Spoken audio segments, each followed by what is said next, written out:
यहाँ पे हम साउंड का इफेक्ट देख रहे हैं। 9th 10th के सभी स्टूडेंट्स हैं यहाँ पे और 11th के स्टूडेंट्स इनको सिखा रहे हैं। तो अभी साउंड इफेक्ट गुब्बारे में देखेंगे।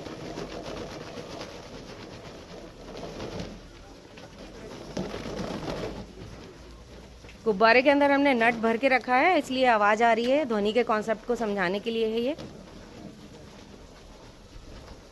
लेकिन गुब्बारे के साथ अगर नट घूमता है तो आवाज़ नहीं आती है, लेकिन नट अलग से जब घूमता है तो आवाज़ आती है।